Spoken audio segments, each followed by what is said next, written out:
Culprit, pace bene, masih de mea culpa. Sebelum video ini, saya sudah upload video tentang bagaimana pendapatmu tentang misa online. Saya membuat video itu dengan maksud ingin menjaring pendapat publik tentang adanya misa online sebagai pilihan terbaik di antara beberapa pilihan yang bisa dibuat. Dan ada benang merah yang saya temukan bahwa justru dalam situasi ini orang semakin merindukan perayaan Ekaristi. Dan saya harus katakan para culprit, kamu memiliki iman yang kuat. Saya membaca komentar itu, jangan-jangan saya tidak akan melakukan itu kalau saya bukan seorang frater, kalau saya tidak memiliki ritme hidup seperti ini. Saya sungguh kagum, saya merasa wow, ternyata iman itu benar-benar hidup. Dan ini pantas untuk dijaga bagi para culprit yang sudah memberi komentar ya, bahwa ternyata ada kerinduan akan perayaan Ekaristi itu. Selalu menarik bahwa ada benda yang hilang itu menjadi amat berharga ketika kita sudah sadari dia tidak ada dalam genggaman kita. Ketika kita harus berpisah dengan seseorang, ketika itu kita semakin menyadari betapa berharganya pertemuan selama ini.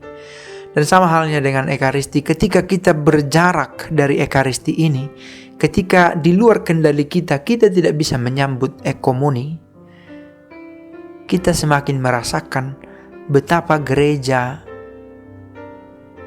sangat memerlukan Ekaristi sebagai pemersatu, sebagai penyatu kita sebagai gereja. Dan saya mencoba melihat komentar di sini. Ikut misa online dengan baju rapi, dan ini yang tidak terpikir ya untukku, yang ya ternyata para culprit lebih mengimani atau lebih kuat, lebih kokoh dalam hal ini.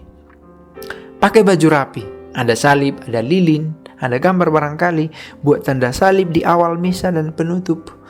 Dan mungkin menyambut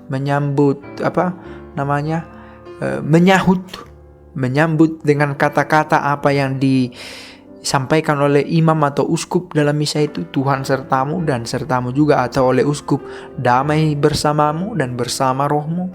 Kita jawab juga, atau ikut menyanyikan lagu-lagu ordinarium. Apa itu lagu ordinarium? Lagu-lagu bagian tetap, ada kemuliaan Tuhan kasihani, kemuliaan kudus anak domba Allah, tapi terutama kemuliaan kudus anak domba Allah. Mungkin kita ikut mendaraskannya, mengucapkannya atau menyanyikannya. Dan banyak juga yang mengatakan sedih karena tidak bisa ikut, karena sadar tidak bisa ikut selama ini. Mungkin ya karena dengan bebas memilih, saya tidak mau ikut dan merdeka saja. Sekarang ini karena dibatasi dengan sengaja, maka ada kerinduan, disadari ada kerinduan itu. Sedih ketika biasa bisa menyambut Ekaristi, kali ini ada yang kosong. Saya menghayati ibadat online ini sambil berlinang air mata. Saya menghargai air mata seperti itu, karena bukan dibuat-buat dan bukan untuk kepentingan publik dibuat di rumah seperti itu. Maka amat berharga situasi semacam ini,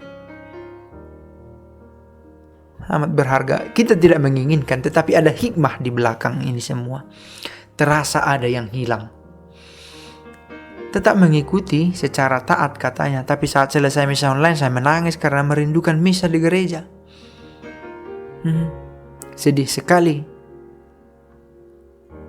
kata yang satu. Well, kesedihan ini kita mengerti sebagai kerinduan yang terpendam, sebagai keinginan yang tidak terkabul, dan dalam sudut pandang yang positif kita maknai ini dengan sudut pandang yang positif. Akhirnya saya merasakan kerinduan yang dalam atas Ekaristi, justru ketika sadar bahwa ternyata tidak bisa menyambut Ekaristi pada kesempatan ini. Saya sudah bilang di awal tadi, kadang ada barang di meja kita yang selama ini kita abaikan. Ketika dia hilang, kita cari dia tidak ada, dia menjadi amat berarti, menjadi seperti sesuatu yang amat berharga yang hilang, yang tidak bisa lagi kembali. Nah, oke, kita berharap bahwa Ekaristi ini suatu waktu toh akan kita sambut lagi. Tetapi ya, kita tidak tahu juga sampai kapan. Harapan kita tidak berlarut-larutlah kita berada dalam keadaan begini. Di video sebelumnya saya juga sudah katakan bahwa ini adalah opsi minus malum. Kita tidak menghendaki cara beribadat seperti ini. Perjumpaan itu amat berarti. Yesus adalah tanda kesediaan Allah mau berjumpa dengan manusia. Allah kita bukan makhluk yang terbang entah di mana, besar tetapi kita tidak tahu apa-apa. Dia adalah sanggup menjadi manusia juga. Sama seperti kita. Dan orang bisa melihat, bisa mendengar apa yang dia katakan, melihat tampilannya, menyentuh jubahnya. Dan Allah kita adalah Allah yang mau berjumpa. Sampai pada sekarang kita memiliki Ekaristi suci, tubuh dan darah Kristus. Dan ini yang dirindukan. Mengharukan kata yang satu lagi. Ada kerinduan umat untuk menyambut tubuh Kristus.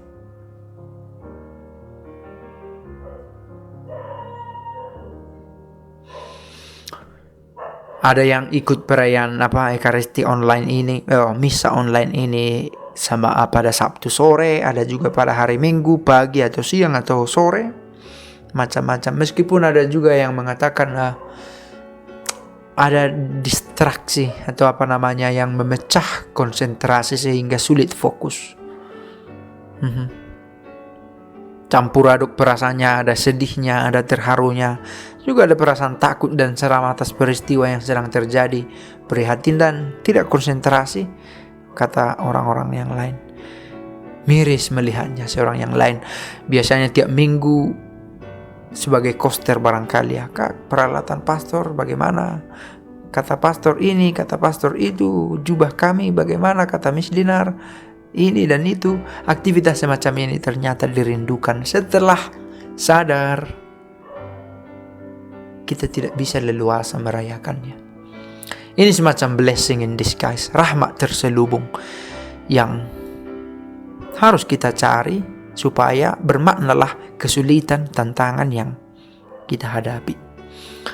Saya sudah katakan para culprit, jangan-jangan saya tidak akan melakukan ini kalau saya berada dalam situasi, dalam ruang yang sama dengan culprit. Maka hormatku kepada para culprit yang memberi perhatian sebesar ini. Dan dipertahankan, karena beriman itu adalah sesuatu yang dinamis. Kadang kita menjadi sangat kokoh dalam situasi begini. Ketika nanti menjadi sangat gampang, orang mungkin tidak akan ke gereja atau tidak mengatakan rindu ini, rindu itu. Justru barangkali kita mengomel karena banyak persoalan di gereja yang muncul. Tetapi selekas ada batasan seperti ini, kita merasakan ada yang hilang, ada yang kurang. Pengalaman berharga.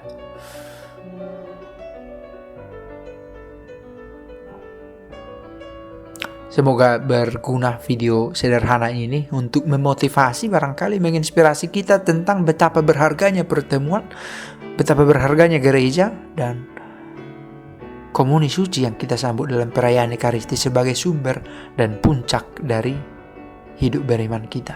Dalam segala kesederhanaan dan kekurangan kita mencoba. Benar, saya mencoba melihat tadi satu komentar, saya tidak mau hipokrit katanya. Saya toh tidak bisa konsentrasi, menontonnya pun saya tidak bisa fokus. Well,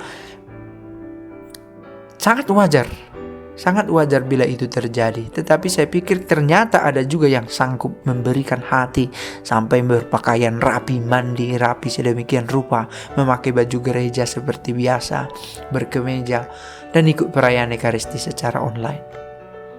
Ya, harus saya katakan sekali lagi, kagum kepada para culprit yang memiliki aksi rohani setia itu. Selamat. Dan Jangan menjadi juga bekal kesombongan rohani, selalu diawaskan. Kadang begitu, misalnya ketika selesai meditasi, saya sudah menemukan sesuatu yang nyaman. Tetapi justru ketika berpikir begitu, pikiran kita menjadi kacau juga. Maka harus tetap dengan rendah hati kita maknai, selalu ada aksi rohani yang lebih hebat lagi yang bisa kita buat. Harapan kita begitu. Video ini saya buat demikian, semoga berguna dan tetap kuat para sulprit, saling mendoakan dan pace ebene.